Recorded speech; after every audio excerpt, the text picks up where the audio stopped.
ओम शांति। आज है सतगुरुवार। आज है दिनांक 16 फरवरी 2023। प्रातः मुरली बाप दादा मधुबन। मीठे बच्चे, इस समय सभी के सुख संपत्ति का देवाला रावण 5 विकारों ने निकाला है। इस समय सभी के सुख संपत्ति का देवाला रावण 5 विकारों ने निकाला है। तुम अभी रावण रूपी दुश्मन पर जीत पाकर जगत जीत बनते हो। तुम अभी रावण रूपी दुश्मन पर जीत पाकर जगत जीत बनते हो। प्रश्न: ड्रामा के किस राज को जानने के कारण तुम बच्चों के ख्यालात बड़े ऊंचे रहते हैं? ड्रामा के किस राज को जानने के कारण तुम बच्चों के ख्यालात बड़े ऊंचे रहते हैं? उत्तर में बाबा बोले, तुम जानते हो, ड्रामा अनुसार ऑटोमेटिक प्रभाव निकलता जाएगा। फिर भक्तों की भीड़ लगेगी, उस समय सर्विस नहीं हो सकेगी। दूसरी पॉइंट, जो बाबा के बच्चे दूसरे धर्मों में कन्वर्ट हो गए हैं वो निकल आएंगे। इसलिए तुम्हारे ख्यालात बहुत ऊंचे रहते कि कहाँ से कोई निकले जो बच्चा बन बेहद बाप से अपना वर्षा ले। तुम्हें यह ख्याल नहीं रहता कि कोई निकले जो पैसा दे। लेकिन शिव बाबा पढ़ाते हैं, यह निश्चय बैठे और बाबा से वर्षा लेने के लिए भागे। लेकिन शिव बाबा पढ़ाते हैं, यह निश्चय बैठे और बाबा से वर्षा लेने के लिए भागे। गीत है, ले लो दुआएं माँ बाप की। ओम शांति। सेवा को सर्विस भी कहते हैं। सेवा को सर्विस भी कहते हैं। पहले माता पिता सेवा करते हैं, अब देखो प्रैक्टिकल में कर रहे हैं ना। अभी से ही सभी कायदे कानून परमपिता परमात्मा आकर स्थापन करते हैं। तुम बच्चे आते हो, मम्मा बाबा कहते हो, तो मम्मा बाबा भी तुम्हारी सेवा करते हैं। हद के माँ बाप भी बच्चों की सेवा करते हैं। माँ बाप गुरु वह सब है लौकिक, यह है पारलौकिक। लौकिक को तो सब जानते हैं, बरोबर बाप जन्म देते हैं, टीचर पढ़ाते हैं अर्थात शिक्षा देते हैं। फिर वानप्रस्थ अवस्था में गुरु किया जाता है। यह रस्म रिवाज कब से शुरू हुई? अभी से ही यह आरंभ होती है। इस समय ही सतगुरु आते हैं, समझाते हैं, मैं तुम्हारा बाप भी हूँ, टीचर भी हूँ, सतगुरु भी हूँ। बाप के तो बच्चे बने हो, टीचर रूप में इनसे शिक्षा पा रहे हो। अंत में सतगुरु बन तुमको सचखंड में ले जाएंगे। तीनों काम प्रैक्टिकल में करते हैं। तुम बच्चे माता पिता कहते हो तो बाप भी स्वीकार करते हैं। यह तो जानते हैं सभी बच्चे एक समान सपूत नहीं हो सकते हैं। यहाँ भी बेहद का बाप कहते हैं सब बच्चे सपूत नहीं हैं। यह तो तुम भी जानते हो। अभी है रावण राज्य, यह कोई विद्वान पंडित आदि नहीं जानते हैं। जब कोई आते हैं तो पहले तो उनसे पूछना है तुम क्या चाहते हो। फिर कोई शांति चाहते हैं, इसलिए गुरु ढूंढते हैं। सतयुग में तो कोई गुरु आदि नहीं ढूंढते, क्योंकि वहाँ दुखी नहीं है, वहाँ कोई अप्राप्त वस्तु नहीं है। यहाँ तो कोई न कोई वस्तु की लालसा रख गुरु के पास जाते हैं। कोई का सुनेंगे कि उनकी मनोकामना पूरी हुई तो खुद भी उनके पिछाड़ी में जाएंगे। क्या होता है? कोई का सुनेंगे कि उनकी मनोकामना पूरी हुई तो खुद भी उनके पिछाड़ी में जाएंगे। सन्यासी पवित्र बनते हैं तो उन्हों की महिमा तो बढ़नी ही है। बहुत शिष्य बन जाते हैं। विवेक भी कहता है जो पवित्र बनते हैं उनकी महिमा जरूर बाप को करानी है। तुम पवित्र बनते हो तो तुम्हारी कितनी महिमा होती है। तुम्हारे द्वारा मनुष्यों का 21 जन्मों के लिए कल्याण हो जाता है। सर्व मनोकामनाएं 21 जन्मों के लिए पूरी हो जाती है। यह भी तुम जानते हो। दुनिया में यह भी कोई नहीं जानते हैं कि परमात्मा कब आते हैं, जगदम्बा कौन है जिस द्वारा हमारी सभी मनोकामनाएं पूरी हो जाती हैं। अब सब घोर अंधियारे में है। अभी सब घोर अंधियारे में है। यथा राजा रानी तथा प्रजा, पहले कम अंधियारा होता है, फिर कलयुग में घोर अंधियारा होता है। माया के राज्य को घोर अंधियारा कहा जाता है। बाप कहते हैं भारत का बड़े ते बड़ा दुश्मन भी माया रूपी 5 विकार हैं। तुम जानते हो इस माया रावण ने सीताओं को हरण किया है। तुम जानते हो इस माया रावण ने सीताओं को हरण किया, अर्थात अपनी जंजीरों में कैद किया। बाप आते हैं इस बड़े ते बड़े दुश्मन से लिबरेट करने। यह भी कोई को पता नहीं कि भारत जो इतना मालामाल था, उनको इतना कंगाल किसने बनाया। यही रावण बड़ा दुश्मन है। इनकी प्रवेशता के कारण भारत का यह हाल हो गया है। कहा जाता है ना, तुम्हारे में क्रोध का भूत है, परंतु मनुष्य समझते नहीं हैं कि 5 विकारों को भूत कहा जाता है। यह भूत अर्थात रावण ही सबसे बड़ा दुश्मन है। मनुष्य क्या नहीं जानते कि 5 विकारों को भूत कहा जाता है। यह भूत अर्थात रावण ही सबसे बड़ा दुश्मन है। ऐसे नहीं कि मुसलमानों व क्रिश्चियन ने भारत को कंगाल बनाया। ऐसे नहीं कि मुसलमानों व क्रिश्चियन ने भारत को कंगाल बनाया। नहीं, सबके सुख संपत्ति का देवाला इसी रावण ने निकाला है। यह बात कोई नहीं जानते हैं। अब संन्यास धर्म को 1500 वर्ष हुए हैं। उन्हों की संख्या बहुत वृद्धि को पाई हुई है। वृद्धि को पाते पाते अभी आकर जड़जड़ीभूत अवस्था को पहुंचे हैं। तुम्हारा तो अब सतो प्रधान नया झाड़ है। तुम अभी रावण के साथ युद्ध कर रहे हो। गीता में रावण का नाम नहीं है। उन्होंने फिर हिंसक युद्ध दिखा दी है। उन्होंने क्या दिखा दी है? हिंसक युद्ध। बाप कहते हैं तुम इन 5 विकार रूपी रावण पर जीत पाने से जगतजीत बनेंगे। अन्य सभी धर्मों को तो वापस जाना है, क्योंकि सतयुग में तो होगा ही एक धर्म एक राज्य। अन्य सभी धर्मों को तो वापस जाना है, क्योंकि सतयुग में तो होगा ही एक धर्म एक राज्य। सो जिन्होंने कल पहले लिया था, जो सूर्यवंशी बने थे, वही सतोप्रधान नंबर 1 राज्य करेंगे। सतयुग में था ही एक धर्म। फिर पुनर्जन्म लेते लेते अभी तो बहुत वृद्धि हो गई है। जैसे अन्य धर्मों में भी अनेक प्रकार की वृद्धि हो गई है, वैसे इसमें भी ब्रह्म समाजी, आर्य समाजी, सन्यासी आदि कितने हैं, वंडर है। हैं तो सभी भारतवासी एक आदि सनातन देवी देवता धर्म के ना। सिजरा तो ऊपर से वही चला आता है ना। आज बाबा कुछ नई बातें हमारे सामने रख रहे हैं। क्या कहा बाबा ने कि जैसे अन्य धर्मों में भी अनेक प्रकार की वृद्धि हो गई है, वैसे इसमें भी ब्रह्म समाजी, आर्य समाजी, सन्यासी आदि कितने हैं, वंडर है। हैं तो सभी भारतवासी एक आदि सनातन देवी देवता धर्म के ना।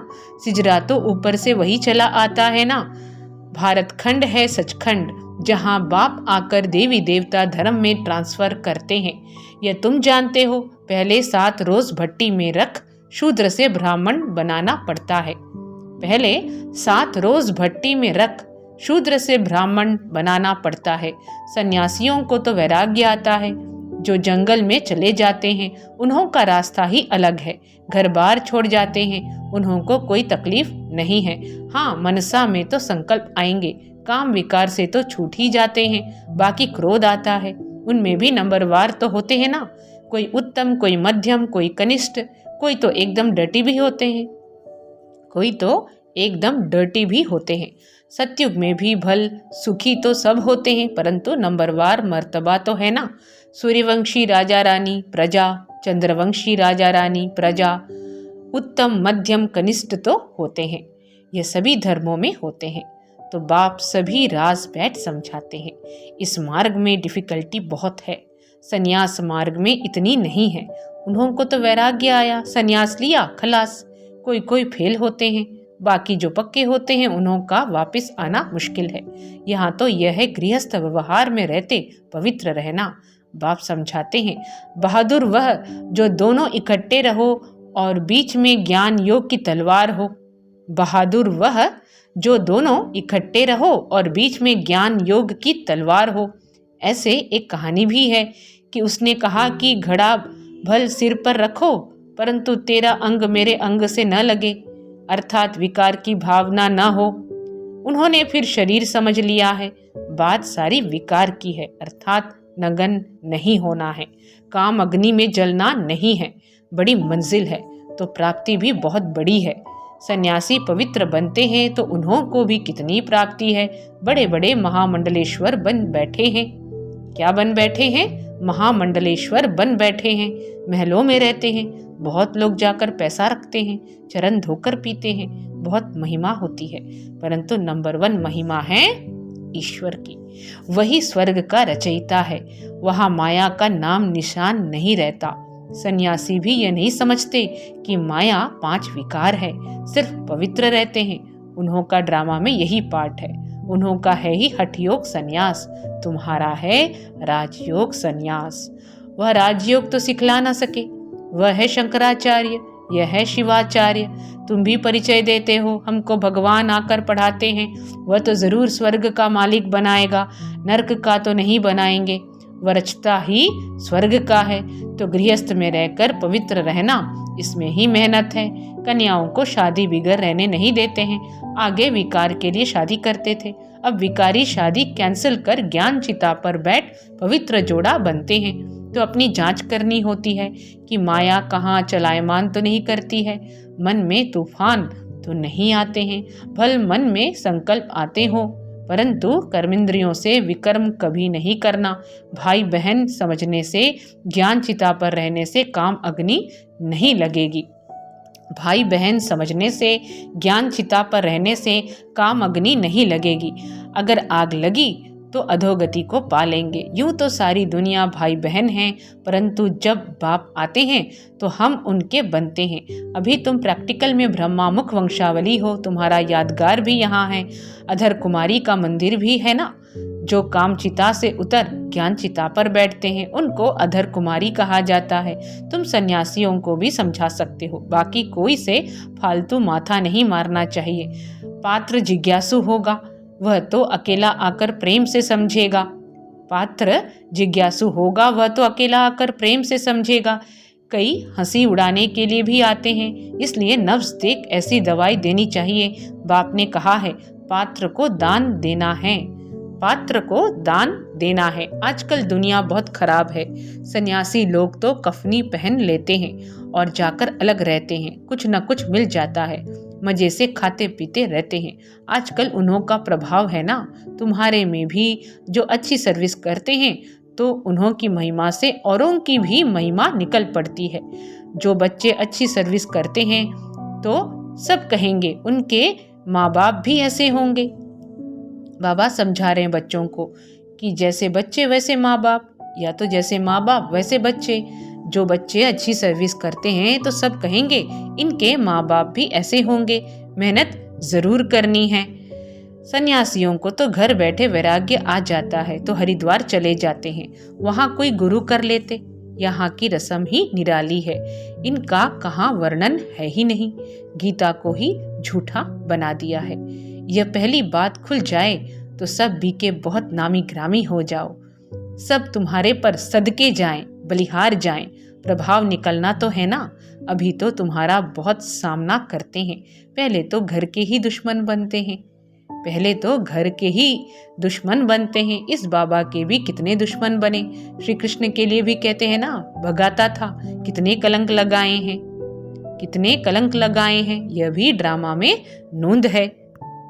ड्रामा अनुसार ऑटोमेटिकली प्रभाव निकलता जाएगा। फिर भक्तों की भीड़ आकर होगी, परंतु भीड़ में फिर सर्विस हो नहीं सकेगी। सन्यासियों के पास भीड़ होती है तो वह खुश होते हैं। यहाँ तुम जानते हो कोटों में कोई निकलेगा। सन्यासी तो यही सोचेंगे कि इनसे कोई निकलेंगे जो पैसे देंगे। तुम्हारा ख्याल चलता है कि इनसे कोई निकले जो बच्चा बन वर्षा लेवे। तो कितना फर्क है। तुम भाषण करते हो तो जो अपने बच्चे और धर्मों में कन्वर्ट हो गए हैं वह निकलेंगे। कोई आर्य समाज से, कोई कहाँ से निकल आते हैं। तो जब फिर लोग सुनते हैं यह हमारे धर्म का ब्रह्मा कुमार कुमारियों के पास भाग गया है तो समझते हैं हमारी नाक कट गई। इसमें समझाने की बड़ी युक्ति चाहिए। पहले तो बाप का परिचय देना है। भल कोई लिख कर भी देते हैं, बरोबर शिव बाबा पढ़ाते हैं, परंतु उसमें खुश नहीं होना है। निश्चय बिल्कुल नहीं बैठा है। भल कई बच्चे पत्र भी लिखते हैं, परंतु बाबा लिख देते हैं तुमको निश्चय बिल्कुल नहीं है। निश्चय बैठे मोस्ट बिलीवेड बाप से वर्षा मिलता है तो एक सेकंड भी ठहरे नहीं, विवेक कहता है कि गरीब झट भागेंगे, साहूकार कोई बिरला निकलेगा, साधारण कुछ निकलेंगे। कोई भी आए बोलो, यह राजयोग की पाठशाला है। जैसे डॉक्टरी योग वैसे यह राजयोग, जैसे डॉक्टरी योग वैसे यह राजयोग है, जिससे राजाओं का राजा बनना है। हमारा एम ऑब्जेक्ट है ही मनुष्य से देवता बनना। अच्छा, बाप दादा का मीठे मीठे सिखिलदे बच्चों प्रति नंबरवार पुरुषार्थ अनुसार याद प्यार। दिल पर वह चढ़ते हैं जो पुरुषार्थ कर आप समान बनाते हैं। बाकी बाप सभी को प्यार तो करेंगे ही, बाकी बाप सभी को प्यार तो करेंगे ही। अच्छा, रूहानी बाप की रूहानी बच्चों को नमस्ते, और हम रूहानी बच्चों की रूहानी बाबा को नमस्ते। धारणा के लिए मुख्य सार। कर्म इंद्रियों से कोई भी विकर्म नहीं करना है। ज्ञान और योग बल से मन के तूफानों पर विजय प्राप्त करनी है। सेवा ऐसी करनी है जिससे माता पिता का नाम बाला हो, सबकी दुआएं मिलती रहे। वरदान, अपने अनादि स्वरूप में स्थित रह सर्व समस्याओं का हल करने वाले एकांतवासी भव। अपने अनादि स्वरूप में स्थित रह सर्व समस्याओं का हल करने वाले एकांतवासी भव। विस्तार में बाबा बोले, आत्मा का स्वधर्म, सुकर्म, स्वस्वरूप और स्वदेश शांत है। आत्मा का स्वधर्म, सुकर्म, स्वस्वरूप और स्वदेश शांत है। संगम युग की विशेष शक्ति साइलेंस की शक्ति है। आइए दोबारा से सुने इसको। आत्मा का स्वधर्म, सुकर्म, स्वस्वरूप और स्वदेश शांत है। संगम युग की विशेष शक्ति साइलेंस की शक्ति है। आपका अनादि लक्षण है शांत स्वरूप रहना और सर्व को शांति देना। इसी साइलेंस की शक्ति में विश्व की सर्व समस्याओं का हल समाया हुआ है। शांत स्वरूप आत्मा एकांतवासी होने के कारण सदा एकाग्र रहती है और एकाग्रता से परखने का निर्णय करने की शक्ति प्राप्त होती है। शांत स्वरूप आत्मा एकांतवासी होने के कारण सदा एकाग्र रहती है और एकाग्रता से परखने व निर्णय करने की शक्ति प्राप्त होती है, जो व्यवहार व परमार्थ दोनों की सर्व समस्याओं का सहज समाधान है। जो व्यवहार व परमार्थ दोनों की सर्व समस्याओं का सहज समाधान है। स्लोगन है, अपनी दृष्टि, वृत्ति और स्मृति की शक्ति से शांति का अनुभव कराना ही महादानी बनना है। अपनी दृष्टि, वृत्ति और स्मृति की शक्ति से शांति का अनुभव कराना ही महादानी बनना है। अच्छा, सभी को ओम शांति।